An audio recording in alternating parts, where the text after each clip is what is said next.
I got my planer pulled out and my dust collection thing set up. And now I'm going to start planing the parts for the blind. I'm going to set the thickness on the planer to do the stiles and rails first. Got a piece here. I'll slide it in until it starts to cut. I'm going to send this through first, then I'm going to follow with the other parts. This is sacrificial. It'll take the snipe and it'll save the other pieces from getting sniped.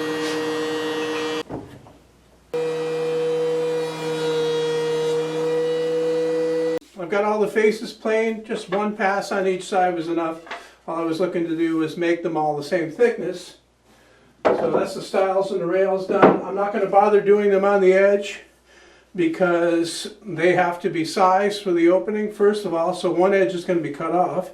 And then the inside edge needs to be raveted on the rails, and it needs to be drilled for holes for the pins on the stiles, so that can be sanded afterwards. So I've adjusted the planer for the thickness of the slats, and now it's just a matter of running them all through.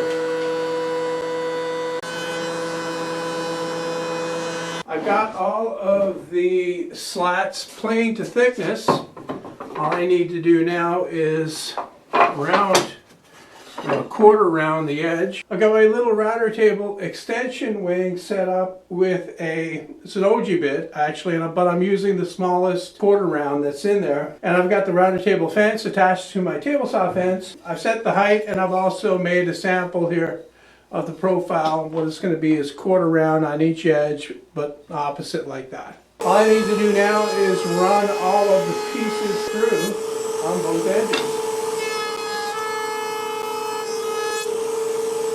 Probably the biggest drawback with this extension wing router table is the hole that you have in the top. I'm always dropping stuff down there. So what I did was I made a little plug that fits in there. I leave the bit in and I just lower it down and push the plug in on top of the bit. And that fills the hole.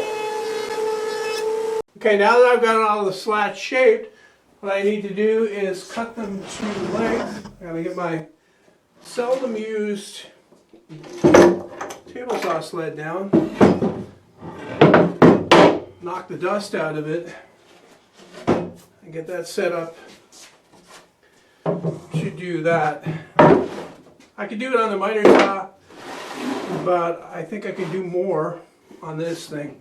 It's going to raise the blade up as high as this one will go, and then I need to set up a stop over on this side for the slats to go against. I'm going to try to cut all of these at the same time. So for the stop, I just cut a piece of plywood. I've got a couple of marks here and one up there. That'll give me the length. And this is just a friction fit between the front and the back fence. Now I'm just going to bring them all over and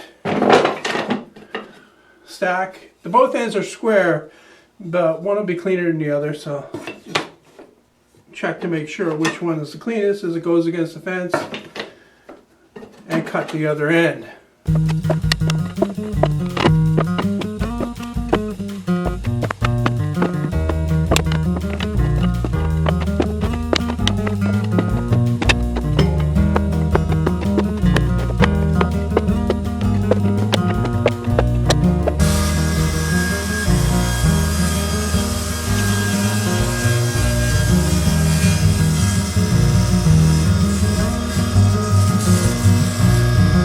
Okay, that went well.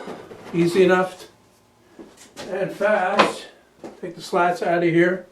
The next step is to make the little odd-shaped thing that goes on the end. I think the template is here on the floor. Yeah, you can see I take care of it. I got glue smeared on it. But those are cut out from plywood, and I'll do those next. Just for the sake of something to call it, I'm going to name the part that goes on the end of each slat a knuckle. And I'm going to be cutting those from 1/4-inch plywood. I've set my fence to 13/16 of an inch away from the blade, and I'm going to cut a few strips of the plywood that width. The end of the knuckle is cut on an angle, and to get that, I just cut it out from the template and marked it on the plywood strip. Then I can cut the end off to the correct angle, move it up the right amount, put a pencil mark on the bed of my saw to line up the rest of the cuts, then just start cutting out stacks of 4. To keep the stacks of 4 in line, I've taped up the end, and I cleaned out my scrap bin so that any pieces that fall down there, I can get them out afterwards. So in total I've probably got close to 200 of these knuckles. The rest of the shaping on these parts is going to happen on the bandsaw, where I'm going to cut out that little angle part there. And then on the disc sander and belt sander to smooth it out. If there was ever a part or a time to have a CNC machine, I've got a mountain of these to make. It'll take me a little while to get that done, and I'm not going to go any further with the build until I get every last one for the 3 sets of blinds done, because this is the kind of operation that stops you dead in your tracks. You'll, be sitting inside and say, oh no, I gotta go make more of those little things. So I'm gonna do them all, and then I'm gonna resume the build. It might be a couple of more days before I get a video. But you can see the way they go. They fit on the end of the slat like this, right, like that, and they're supposed to match the curve that's on the front of the edge of the slat. And then they just get glued on, and then there's a hole drilled up in the corner here. I might have a little bit of problem here with chipping. This one's chipped. I'll try to be a little bit more selective with the rest so that I don't get any chipping. And then there's a hole in the end here for the pin, and there's a hole in the other end for the pin. So after all these parts are made, I can start putting the thing together. It starts by me gluing this on here. Then I have to rig up some sort of a jig on my drill press so that I can drill a hole in the center of these slats of the right size for the pin on both ends. The hole has to be very close to the center. It doesn't have to be perfect, because as long as they're consistent, if the hole is a little bit different position on each end, it's really not going to make much of a difference when they're all the same on both ends.